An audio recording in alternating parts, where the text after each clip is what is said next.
Hi, my name is Simonette Cherepano.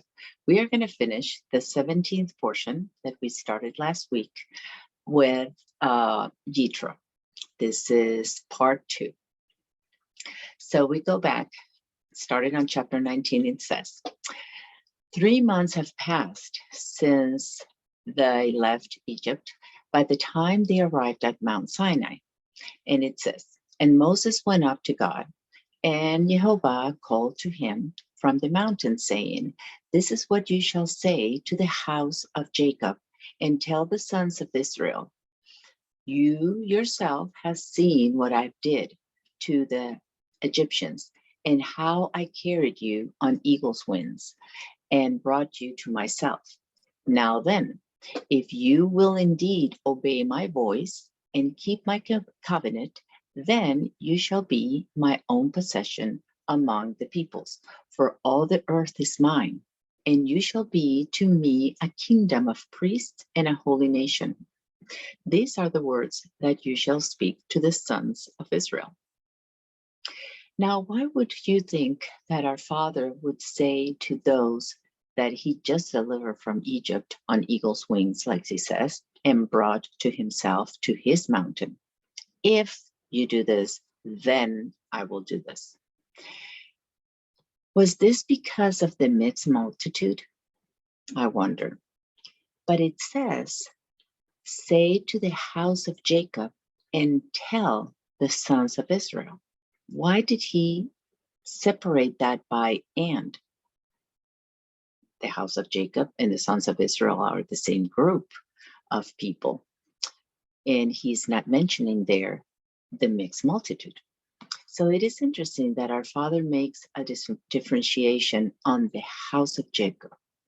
And it could be the ones that, like Jacob, before he became Israel, walked in lies and deceived and mischievous ways. And then after the wrestling with the angel, he becomes Israel, the one that wrestles with God and man and prevails. And he's not the house of Jacob anymore. I don't know, but let's think that through. Well, this helps me understand a little bit. Let's say that that's what it is. Well, that would be then, if you see in the New Testament, we need to have 2 witnesses, right? So I think of what would that be in the New Testament that would corroborate that. And I think of the 12 disciples that Yeshua picked. He picked up all 12 of them. But of all 12, 3 of them were closer to him. And one of them is actually the only one that stayed with him all the way to the end, to the cross. That was John. And also, I think of another instance where he picked all 70 that he sent out to minister in his name. And we don't see that, at least they're not named or mentioned, that there were 70 people around him, or those that were his disciples around him. None of that is mentioned. So I would say that these were called and sent out by the word of God, therefore by the Father. But when it came to wrestle with their own heart at the cross, they couldn't. They couldn't overcome the fear. So I'm not saying that they didn't have faith, because obviously they did. They went out and did everything, and they even came back with incredible reports of what they saw happened when they ministered in the name of Yeshua. But it wasn't strong enough. That faith wasn't strong enough to overcome their fears. So let's read that again. And it says, this is what you shall say to the house of Jacob, and tell the sons of Israel. You yourself have seen what I did to the Egyptians, and how I carried you on eagle's wings and brought you to myself. Then, if you will indeed obey, that word is Shema, my voice, and keep, that word is Shamar, my covenant, then you shall be my own possession. That word is Segula, among all the peoples, for all the earth is mine. That's important to remember. And you shall be to me a kingdom of priests and a holy nation. These are the words that you shall speak to the sons of Israel. So it's interesting. It starts by saying, speak to the house of Jacob and the sons of Israel. But after he says all that, if you do this and then you do that, then I will do this.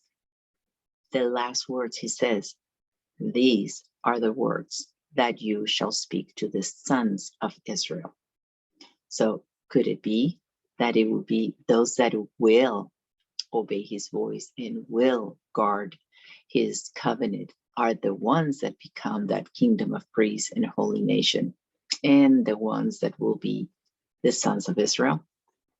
It could be, because that's what is written. So we also are encouraged, and again and again in Revelation, to overcome those that overcome. So why would he tell all the assemblies or the congregations or the churches in Revelation that he who overcomes will, and then he says something will happen to those that overcome? So I think there is something to that effect, that there is something that he wants us to do. He wants us to guard. He wants us to keep, to protect, to be aware of, to keep our eyes on, to be the bodyguard of. And it's interesting that to us, Revelation is the last book in the Bible that John wrote. But to the Jews that don't know our Messiah yet, they only have the Tanakh, which is the Old Testament. They believe that what God did on the mountain was his revelation. So they call that revelation. So it's, it's both in the same to us, that we know the end, the beginning and the end of the book. But so what does this mean to us? Well, what it's saying to me is that, one, we need to shema his voice, right? We need to hear and obey his voice. And we need to shamar, what we need to hear is shema, and obey, shamar, his covenant.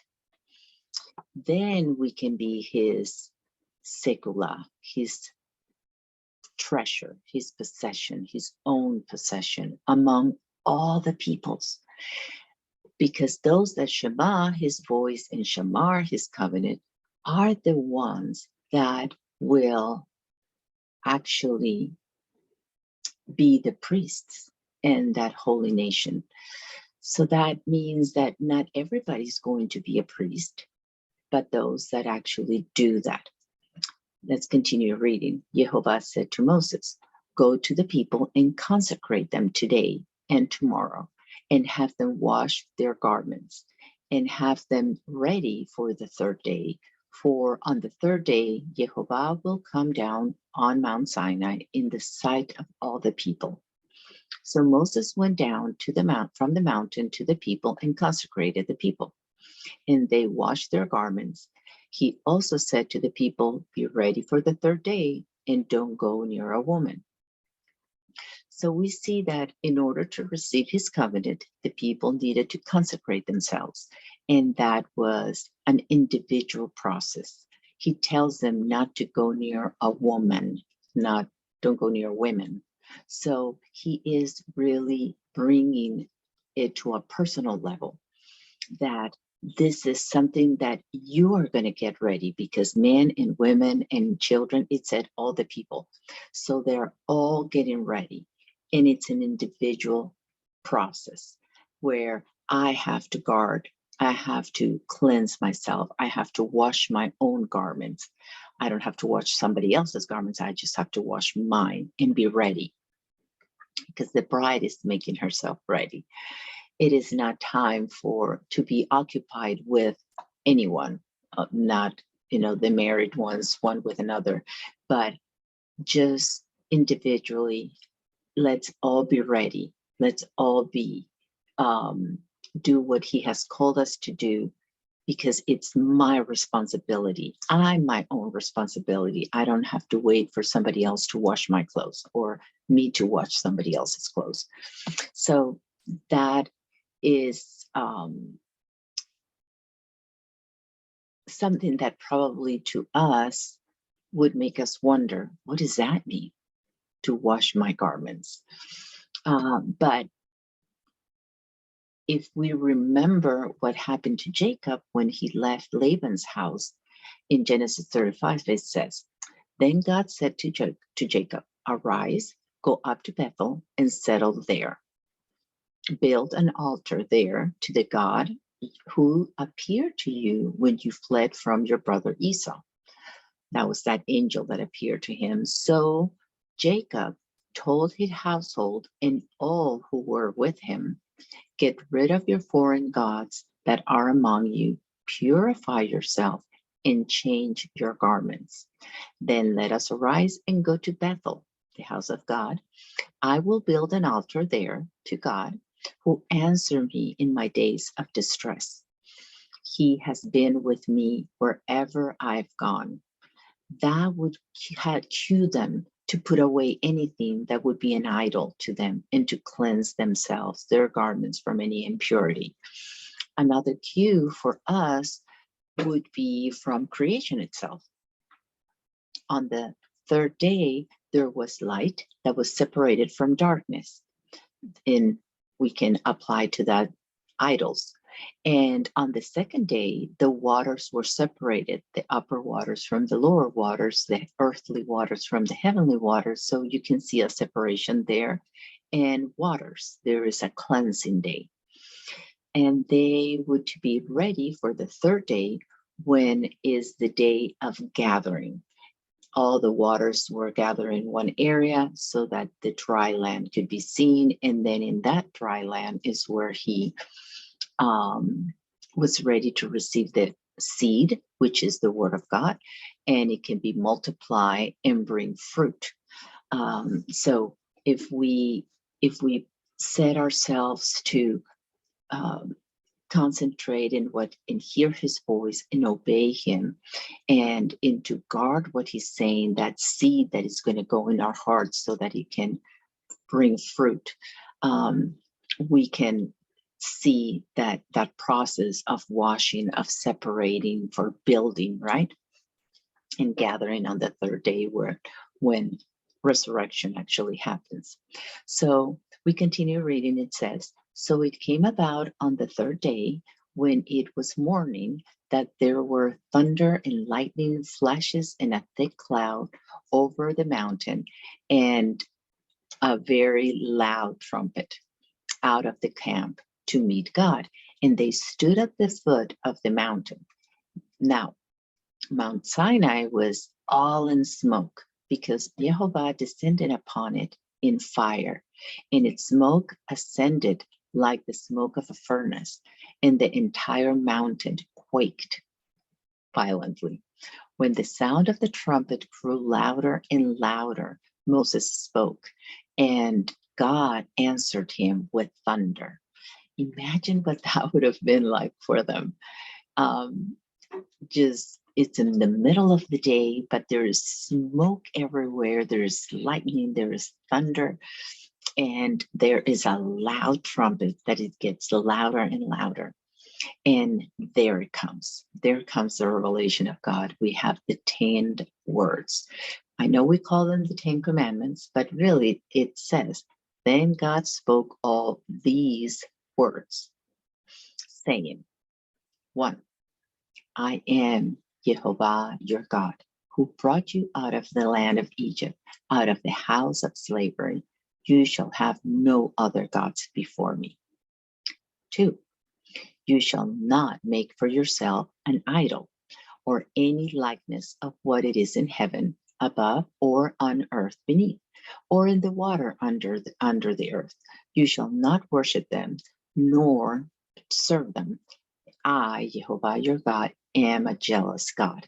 inflicting the punishment of the fathers on the children, on the third and fourth generation of those who hate me, but showing favor to thousands, to those who love me and keep my commandments. We go back there again to Shamar, his covenant, right?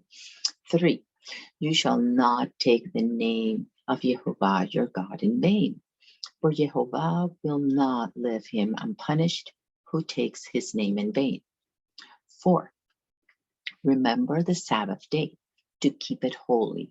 For 6 days you shall labor and do all your work, but the 7th day is a Sabbath of Jehovah your God.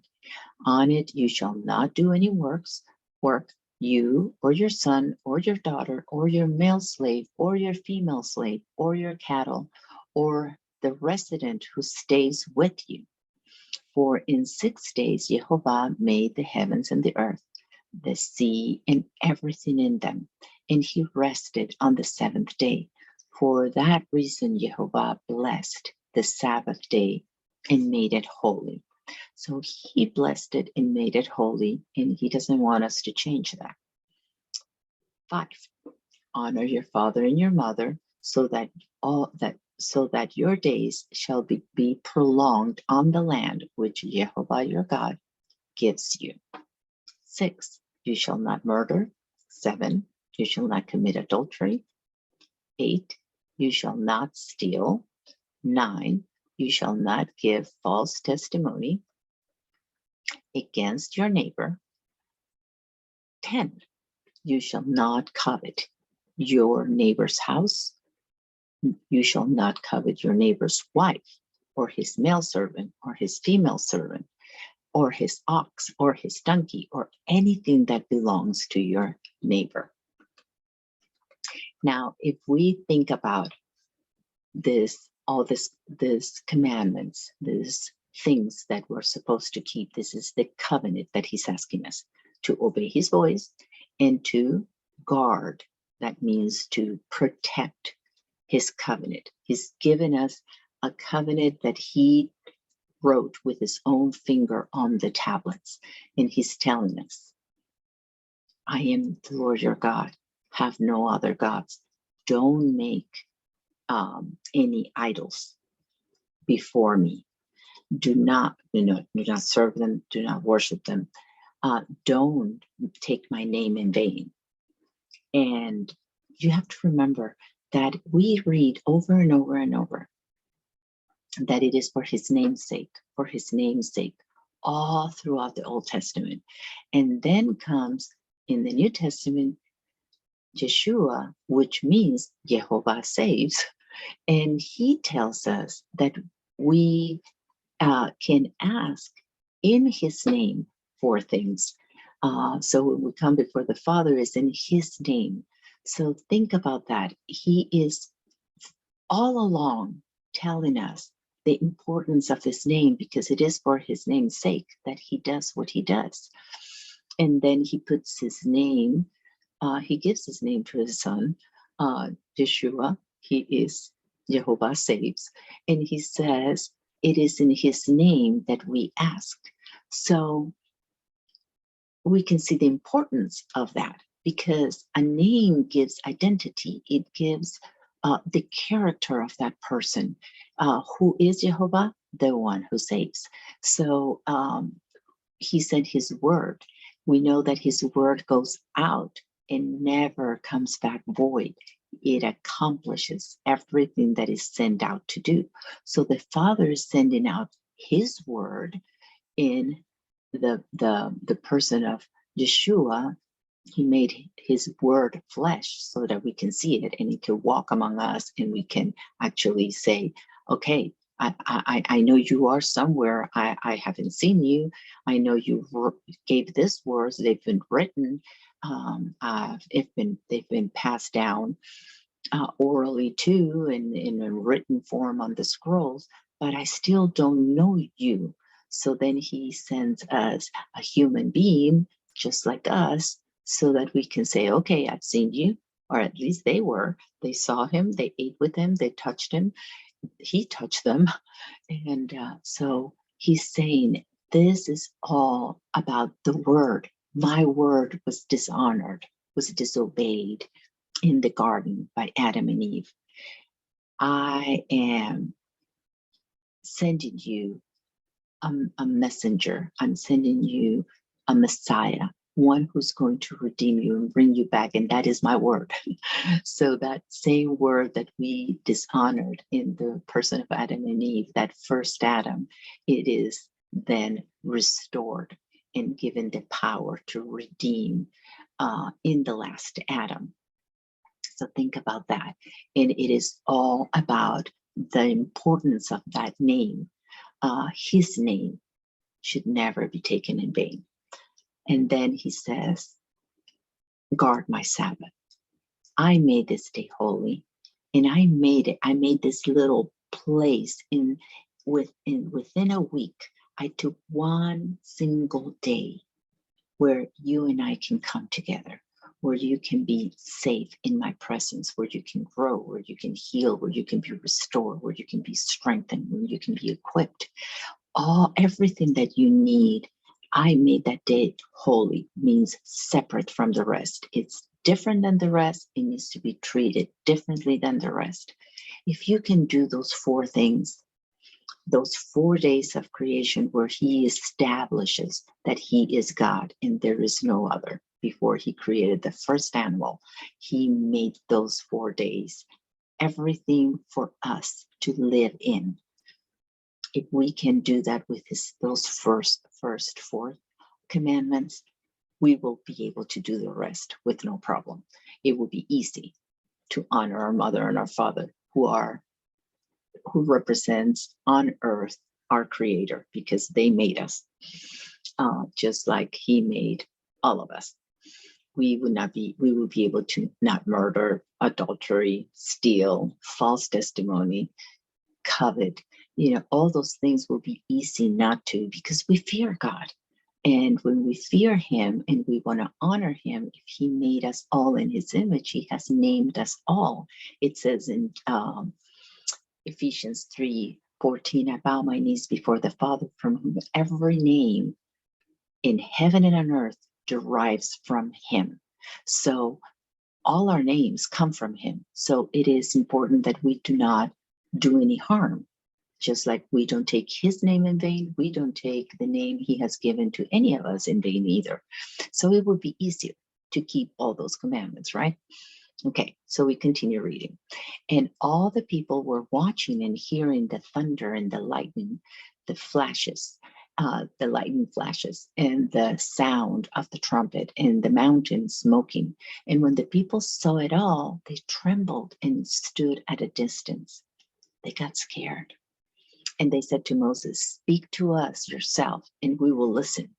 But do not have God speak to us, or we will die. However, Moses said to them, do not be afraid, for God has come in order to test you, in order that the fear of him, the reverence of him, will remain with you, so that you will not sin. So going back to those 4 commandments, if we fear him, if we revere him the way we should, it would be easy not to sin. We wouldn't do the other break the other commandments, right? So that's where I get that from.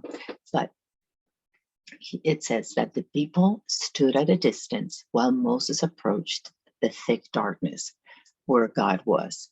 Then our father gives instructions about making an altar for him, which it's what we saw on Genesis 2 that Jacob does as soon as he tells them to wash them, to purify themselves, to change their garments, and then they make an altar for God. So it's all repeating again. Everything is cyclical, so that when we see it, oh, I remember this. I know this happened before. So it gives us comfort to know, okay, there's something I do know.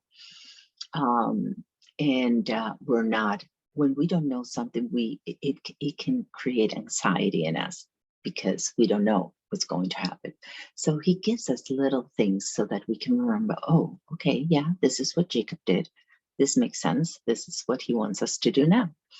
So then it says, You shall make an altar of earth for me, and you shall sacrifice on it your burnt offerings and your peace offerings, your sheep and your oxen. In every place where I cause my name to be remembered, I will come to you and bless you. And if you make an altar of stone for me, you shall not build it of cut stones, or for if you wilt or chisel on it, you will profane it. And you shall not go up by steps to my altar, so that your nakedness will not be exposed on it. And I thought, what is the big deal about chiseling something, or or strike? It says the stones. You want the stones to fit. If it's too big or too little, you shape them, you cut them, and you are able to fit them together better. But if we go to the New Testament in First Peter, this is what he says about the stones. And coming to him, First Peter 2:4, and coming to him as to a living stone, which has been rejected by people. He's talking about Yeshua. He came to us as a living stone, and he was rejected by the people, but he is a choice and precious stone in the sight of God. You also, as living stones, so now he's talking about us, are being built up as a spiritual house for the holy priesthood, to offer spiritual sacrifices that are acceptable to God through Yeshua the Messiah, for it is contained in Scripture. So now he's going to bring us and link it down back to prophecy from the Old Testament. But before I go there, if you can look at the words, he's talking about us being a living stones built up into a spiritual house. That's what we see when Jacob says, when God tells Jacob to go up to Bethel, which is the house of God, and he is going to make an altar there. So, and then after he gives the 10 words, the 10 commandments, he's telling them how to make an altar. And he says, if you're going to do it of stones, or you can do it of the dirt, from the earth. So he is telling them, because you are a holy priesthood. So what's the temple? What's an altar for? An altar is to offer sacrifices, and only the priest could offer sacrifices. So he's telling them, this is what I'm calling you to do. I'm making you holy priesthood to offer spiritual sacrifices. In our case, we're not offering any more sacrifices because the temple has been destroyed and we're not in Jerusalem. That was the only place. That was the other thing he said. You can only do that where I have made that place. I separated that place where my name will be remembered.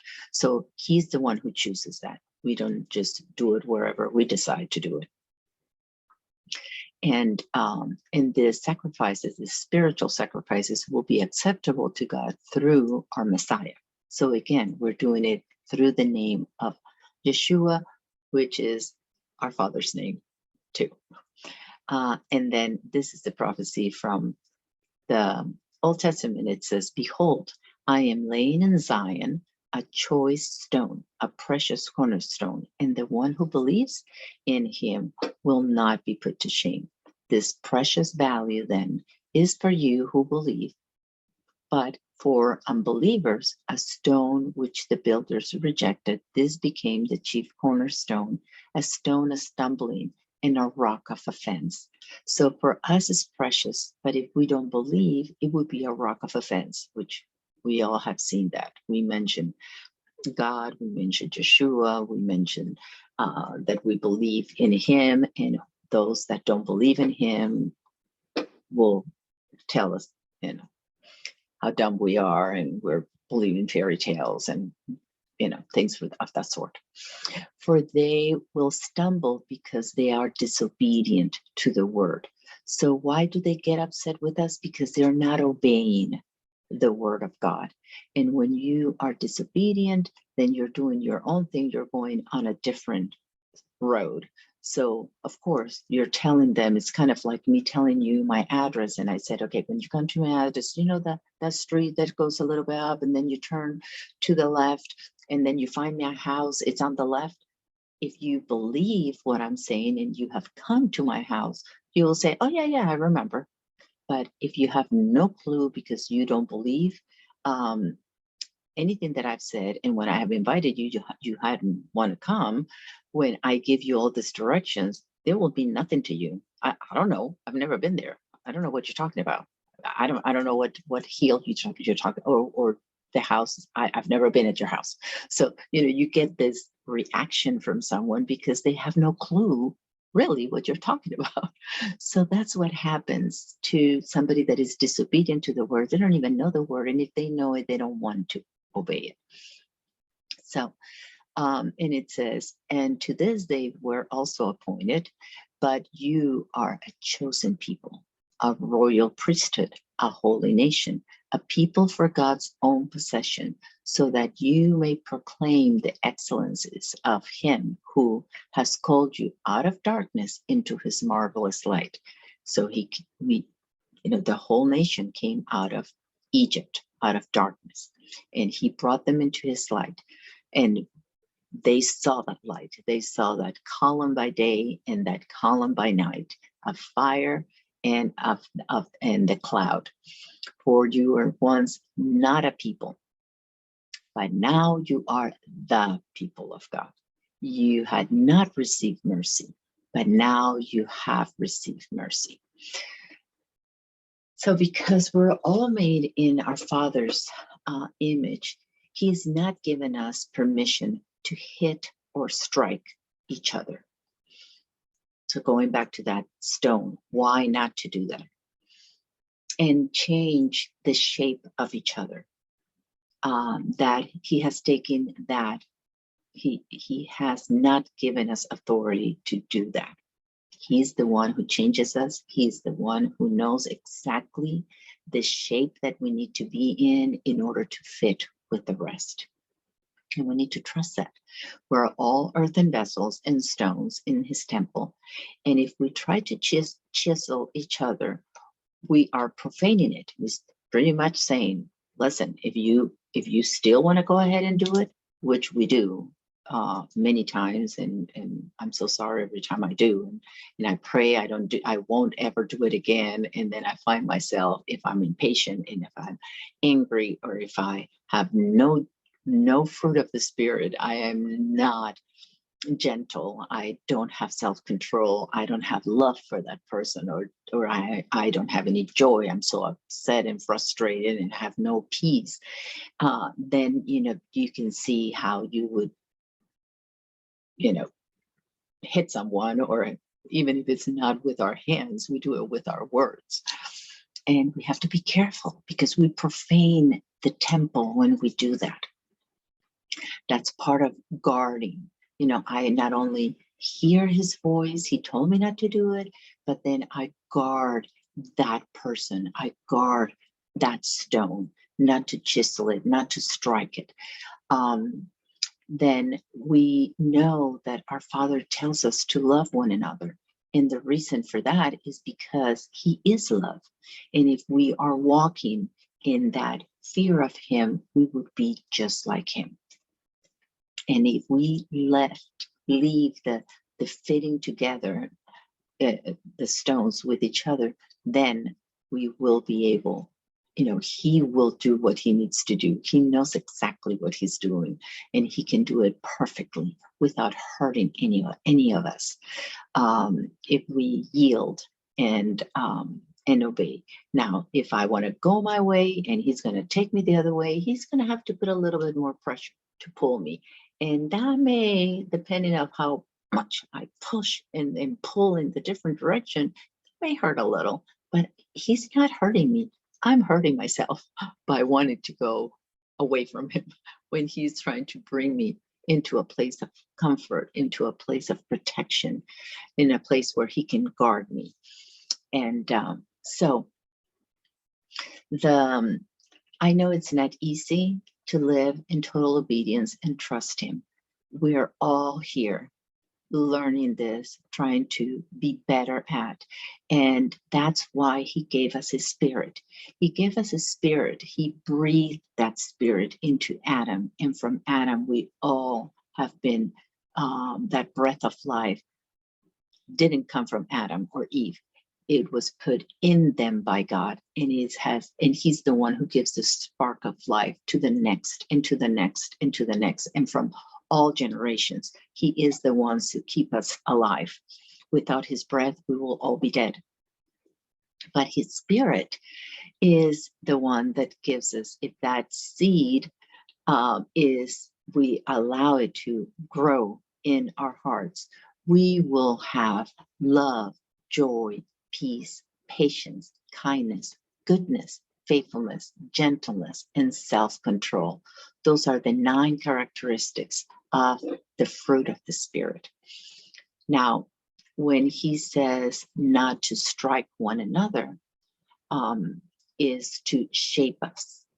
But He does say that iron sharpens iron. What does that mean then, if we're not supposed to strike each other? Well, what it means is that I learned to love by you being there.